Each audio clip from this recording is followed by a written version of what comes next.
students, welcome in your class 9th of SST. Take out your civics book, open lesson number 3, electoral politics. Topic is polling and counting of votes. Yes, election की voter list के बारे में देखा, election campaign के बारे में देखा और कोड ऑफ कंडक्ट को समझा कि कौन सी चीज़ें जो हैं, अगर कोई भी नॉमिनेशन फॉर्म फिल करता है, कोई भी इलेक्शन अगर लड़ना चाहता है तो उसके लिए उसके लिए किस तरह की जो सिचुएशन है वो सही होगी, किस तरह के से कोई जो चीज़ें उसको करनी है और कौन सी चीज़ें उसको नहीं करनी है। ठीक है, ये सब क्लियर होने के बाद अब डे आता है पोलिंग का, जिस दिन आपको वोट करना है और वोट्स की काउंटिंग कैसे होती है उसको हम देखेंगे। The final stage of an election is day when the voter cast poll their vote. जब वोटर्स जो है अपना वोट डालने जाते हैं, वोट देते हैं, that day is usually called election day. उसे इलेक्शन डे कहा जाता है। एवरी पर्सन जिसका भी वोटर लिस्ट में नेम है वो अपने पास के पोलिंग बूथ पर जाएगा, जो कि किसी लोकल स्कूल या गवर्नमेंट ऑफिस में, जितने भी पोलिंग बूथ्स बनाए जाते हैं ना, वो किसी न किसी गवर्नमेंट ऑफिस में, गवर्नमेंट स्कूल में बनाए जाते हैं। Once the voter goes inside the booth, जैसे जब एक बार वोटर अंदर बूथ में चला गया, जहाँ पे उसको अपना वोट कास्ट करना है, वहाँ वो चला गया, तो the election official identify her. Election officers जो होंगे वहाँ पर बैठे हुए, वो उसको आइडेंटिफाई करेंगे। कैसे आइडेंटिफाई करेंगे कि उसका जो आईडी कार्ड होगा, वोटर आईडी कार्ड होगा, उसमें जो सेम पिक्चर है, सेम फोटोग्राफ जो है उसकी उनके पास मेंशन वोटर लिस्ट में है, वो उससे मिलती जुलती है, वैसी ही है, और जो नेम है उसका वो उससे सेम मतलब मैच होता है। इस तरह की आइडेंटिफिकेशन वहाँ पर बैठे हुए इलेक्शन ऑफिसर्स करेंगे। उसके बाद put a mark on her finger और उसकी फिंगर पर एक मार्क लगा देंगे, ब्लू कलर की इंक से मार्क लगाया जाता है। And allow her to cast her vote, और फिर उसके बाद उसको वोट करने के लिए अलाउ किया जाएगा। तो an agent of each candidate is allowed to sit inside the polling booth and ensure that the voting take place in a fair way. जो भी कैंडिडेट जिसके लिए वोटिंग की जा रही है, उस हर कैंडिडेट का कोई एक पर्सन वहाँ पर अलाउड होता है, उसका बैठना वहाँ पर। कैंडिडेट जो कि मतलब इलेक्शन लड़ रहा है, जैसे 3 पार्टीज़ हैं एक साथ इलेक्शन लड़ रही है, तो उन तीनों पार्टी का एक कैंडिडेट उस पोलिंग बूथ पर उसको अंदर बिठाया जाएगा, ताकि तीनों में ये सेटिस्फेक्शन हो सके कि जो इलेक्शंस हो रहे हैं वो फेयर तरीके से हो रहे हैं। Earlier, the voter used to indicate who they wanted to vote for putting a stamp on the ballot paper. A ballot paper is a sheet paper on which the names of the contesting candidate along with party name and symbol are listed. पहले क्या होता था, voting कैसे की जाती थी, एक ballot paper पे स्टैंप लगा हुआ होता था पार्टी कैंडिडेट के लोगों का, और उस लोगों को सिंबल का ना, लोगो पार्टी नेम और सिंबल नेम होता था, एक शीट पेपर होता था बैलेट पेपर, तो उस पर एक स्टैंप लगाया जाता था और उसके बाद उसको एक बॉक्स में डाल दिया जाता था। Nowadays electronic voting machine EVM shows the names of candidate and the party symbol, independent candidate to have their own symbol. तो अब क्या होता है कि EVM मशीन है, इलेक्ट्रॉनिक वोटिंग मशीन। इसमें क्या होता है कि बटन होते हैं और बटन के पास में लोगो का निशान होता है, सिंबल का निशान होता है। जिसको भी वो जिसको भी वोटर वोट देना चाहता है, उसको उस सिंबल के आगे वाले बटन को, सिंबल के सामने जो बटन है उसी को दबाना होता है। ठीक है, independent candidate to have their own symbol, अपने सिंबल पर वो कर देता है। अलॉटेड बाय इलेक्शन कमीशन, और ये इलेक्शन कमीशन के द्वारा अलॉट करवाई जाती है। जो मशीन होती है EVM, ये इलेक्शन कमीशन के द्वारा प्रोवाइड करवाई जाती है। अभी इलेक्शन कमीशन क्या होता है उसको भी हम आगे देखेंगे। All the voters has to do press the button against the candidate she wants to give her vote, और वो जिसको वोट देना चाहते हैं उसके आगे के बटन को वो प्रेस कर देंगे। Once the polling is over, जैसे ही वोटिंग खत्म हो गई, all the EVMs are sealed, जितनी भी इलेक्ट्रॉनिक मशीन है सबको सेल कर दिया जाएगा और उनको एक सिक्योर प्लेस पर ले जाया जाएगा। कुछ दिन बाद एक फिक्स डेट फिक्स की जाएगी जिसमें EVMs जो हैं उसको ओपन किया जाएगा और वोट्स को सिक्योर किया जाएगा और हर कैंडिडेट के वोट्स को काउंट किया जाएगा। इनके जो कैंडिडेट्स होंगे वो उस इंश्योर करने के लिए वहाँ पर प्रेजेंट रहेंगे। एक एक कैंडिडेट उनका वहाँ उनके कैंडिडेट जो है वहाँ पर इंश्योर करने के लिए वहाँ प्रेजेंट रहेंगे। The candidate who secures the highest vote, जिस कैंडिडेट को ज़्यादा वोट मिलेंगे वो उस कॉन्स्टिट्यूएंसी में से वो कैंडिडेट इलेक्शन विन कर देगा, इलेक्शन विनर घोषित होगा। In a general election usually the counting of voting in all the constituencies take place at the same time on the same day. अगर जनरल इलेक्शंस है तो उसी दिन सेम डे ही सेम टाइम पर उसका डिक्लेरेशन हो जाता है। टेलीविज़न चैनल्स, रेडियो, न्यूज़पेपर में इस इवेंट की खबरें आ जाती है, न्यूज़ आ जाती है। विद इन फ्यू आवर्स, कुछ घंटों में काउंटिंग हो जाती है और सारा रिजल्ट सामने आ जाता है कि नेक्स्ट गवर्नमेंट किसकी होगी। जिसको ज़्यादा मेजोरिटी मिली होगी जिस पार्टी को, उस पार्टी की गवर्नमेंट बन जाती है। What makes election in India democratic. India में इलेक्शंस को डेमोक्रेटिक क्या बनाता है? Yes, newspaper and television reports often refer to such allegations. इस तरह के एलिगेशंस जो है कि जो इलेक्शन हुए हैं, हम लोग इलेक्शन में जो भी चीज़ें हुई है वो अनफेयर हुई है, तो इस तरह के एलिगेशंस हमने कई बार न्यूज़पेपर में और टेलीविज़न की रिपोर्ट्स में देखे होंगे। Most of these reports are about the following. जो रिपोर्ट्स होती है वो इस तरह की होती है अधिकतर। इंक्लूजन ऑफ फॉल्स नेम, कि वोटर लिस्ट में गलत नाम थे, गलत लोगों को इंक्लूड किया गया। गवर्नमेंट की फैसिलिटीज़ का जो रूलिंग पार्टी थी उसने मिसयूज़ किया है। बहुत ज़्यादा पैसा खर्च किया गया है रिच कैंडिडेट्स और बड़ी पार्टियों के द्वारा। और intimation war rigging the polling day के दिन पर रैगिंग की गई है। यस, मैनी ऑफ दिस, इस तरह की बहुत सारी रिपोर्ट्स जो है कई बार सही भी होती है जिससे हम नाखुश होते हैं, हम ऐसी रिपोर्ट पढ़ते हैं तो, but fortunately they are not on such a scale as to defeat. लेकिन ये इतनी भी ज़्यादा नहीं करवाई जा सकती कि कोई इलेक्शन ही हार जाए।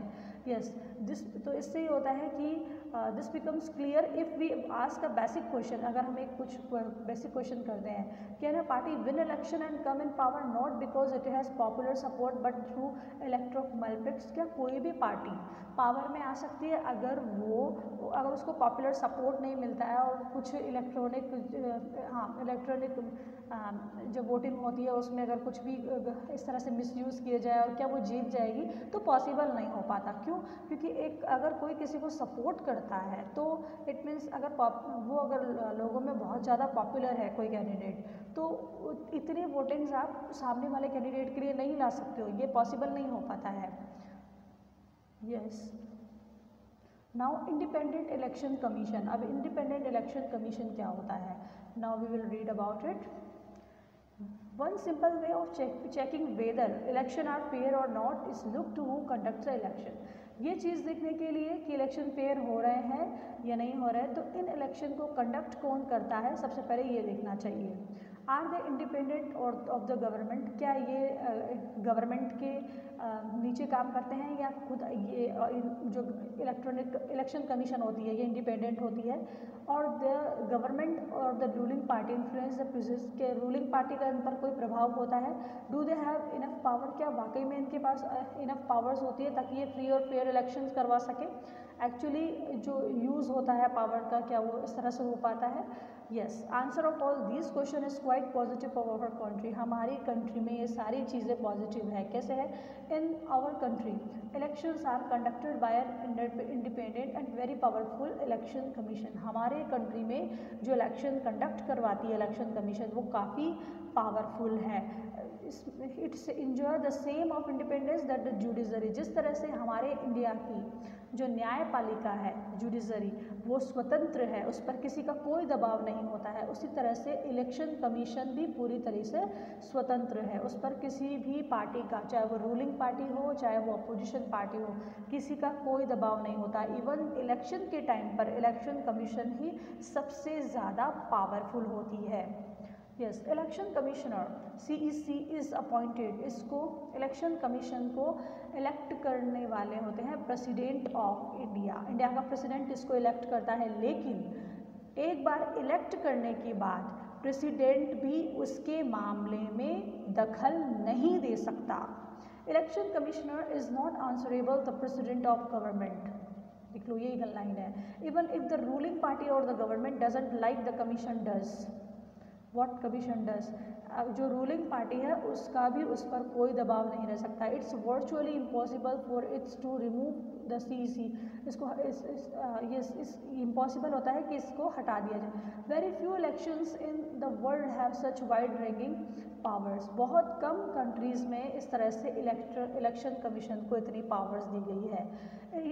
Election commissioner take decision on every aspect to conduct and control election from the announcement of election and the declaration of result. सबसे ज़्यादा पावरफुल रहती है इलेक्शन कमिश्नर जब पोलिंग डेट जो है अनाउंस होती है तब से लेकर जब तक पूरे रिजल्ट्स नहीं आ जाते, गवर्नमेंट बन नहीं जाती, तब तक इलेक्शन कमिश्नर जो होती है उसका जो वो बिल्कुल इंडिपेंडेंट होती है और सबसे पावरफुल हो जाती है। It implements the code of conduct. ये कोड ऑफ कंडक्ट की जो बातें मैंने आपको बताई कि क्या नहीं करना चाहिए उन लोगों को, ठीक है, और तो इस पर वो इम्प्लीमेंट भी करती है और लोगों को पनिश भी करती है। अगर कैंडिडेट के पार्टी कैंडिडेट अगर बहुत ज़्यादा खर्च कर रहे हैं, लिमिट से ज़्यादा कर रहे हैं, गलत चीज़ें अगर अप्लाई कर रहे हो और इलेक्शन कमीशन के नज़र में वो चीज़ आ गई तो वो उसको पनिश करती है। During the election period the EC election commission can order the government to follow the some guide. जब इलेक्शन का टाइम होता है तो इलेक्शन कमीशन जो है वो गवर्नमेंट को कुछ गाइडलाइंस फॉलो करने के लिए ऑर्डर देती है। To prevent use and misuse government power to enhance to win election. कि गवर्नमेंट की जो पावर्स है वो भी लिमिटेड हो जाती है। यस, जितने भी गवर्नमेंट ऑफिसर्स जो होते हैं वो फिर गवर्नमेंट के लिए नहीं होकर इलेक्शन कमीशन की पावर में आ जाते हैं। इलेक्शन कमीशन जो है वो उन पर एज अ पावर अपना वर्क करवा सकती है। गवर्नमेंट ऑफिसर्स भी गवर्नमेंट के लिए काम नहीं करेंगे, उस वक्त इलेक्शन कमीशन के लिए काम करेंगे। When election duty government officers work under the control of election are not the government. Yes, जब कोई भी गवर्नमेंट ऑफिसर की ड्यूटी इलेक्शन कमीशन के थ्रू आ जाती है तो फिर वो गवर्नमेंट के लिए काम नहीं करता है, चाहे वो रूलिंग हो या अदर गवर्नमेंट हो, उसके लिए काम नहीं करता है, वो फिर उस वक्त इलेक्शन कमीशन के लिए ही काम कर रहा है। In the last 25 years or so, Election Commission has begun to exercise all its power and even expand them. Election commission जो है पिछले 25 सालों से 25 ईयर्स से उसको ये पूरी इतनी सारी पावर्स दी गई है और इवन उसकी पावर्स को और बढ़ाया भी गया है। It is very common now for the election commission to depend the government and administration at the labs when election officers come to the opinion the polling was not fair in some booth or even entire constituency they order to repoll। अगर election commission को कभी भी लगता है कि polling booth पर अगर election commission को कभी भी लगता है कि पोलिंग बूथ पर कुछ अनफेयर चीज़ें हुई हैं तो इलेक्शन कमीशन को पूरा अधिकार होता है कि वो फिर से पोलिंग करवा सके, यानी इट मीन्स वापस वोटिंग करवा सकता है। Ruling party often don't like what the election does. अधिकतर जो रूलिंग पार्टी होती है उसको पसंद नहीं होता है कि इलेक्शन कमीशन क्या कर रहे हैं, क्योंकि वो क्या करना चाहती है कि जितने भी उसको साधन मिले हुए हैं उनका यूज़ करना चाहती है, जितना भी मनी है उसको एक ज़्यादा से ज़्यादा करना चाहती है, खर्च करना चाहती है ताकि वो फिर से गवर्नमेंट में आए और फिर उनकी पावर और ज़्यादा इंक्रीज़ हो जाए। But they have to obey, लेकिन उनको उनकी समस्या ये हो जाती है, उनको उनकी आदत जो ऑर्डर्स EC ने दिए हैं उनको पालन करने होंगे। This would not have happened if the EC was not independent and powerful. और अगर हमारे कॉन्स्टिट्यूशन में EC को इतनी इंडिपेंडेंट और पावरफुल नहीं दी जाती तो फेयर डिसीजंस कभी भी नहीं हो सकते थे। In India, yes, popular participation. अब पॉपुलर पार्टिसिपेशन क्या होता है ये हम देखेंगे। Another way to check the quality of the election process is to see whether people participate in the with enthusiasm. If the election process is not free and fair, people will not continue to participate in the exercise. Now read this chart and draw. अगर ऐसा होता, दूसरी चीज़ ये है कि आप कैसे check कर सकते हो कि आपके यहाँ इलेक्शंस फ्री और फेयर हो रहे हैं. तो अगर इलेक्शंस फ्री और फेयर नहीं होते तो वोटिंग करने वालों की नंबरिंग जो है वो दिन ब दिन बढ़ती नहीं, कम होती जाती है. आप इस ग्राफ के थ्रू देख सकते हो. People's participation in election is usually measured by the voter turnout figure.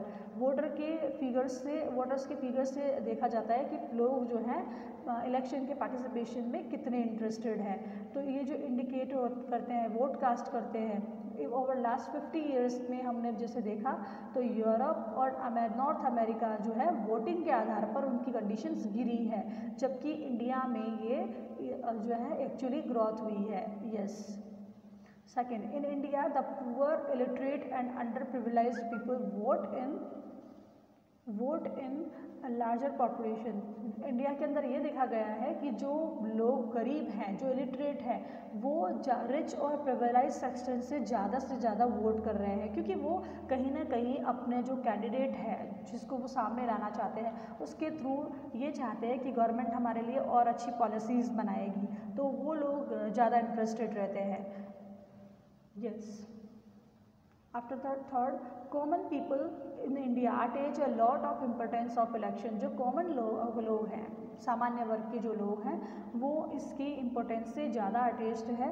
उनको लगता है कि पॉलिटिकल पार्टीज़ पे वो अपने वोट के थ्रू ही अपना प्रेशर डाल सकते हैं, और वो जो पॉलिटिकल पार्टी जो उनके लिए काम करेगी तो उनके फेवरेबल प्रोग्राम्स, उनके लिए फेवरेबल पॉलिसीज़ को लेकर आएगी, और इस वोट के थ्रू ही वो एक अच्छा पॉलिटिकल पावर उनके पास है.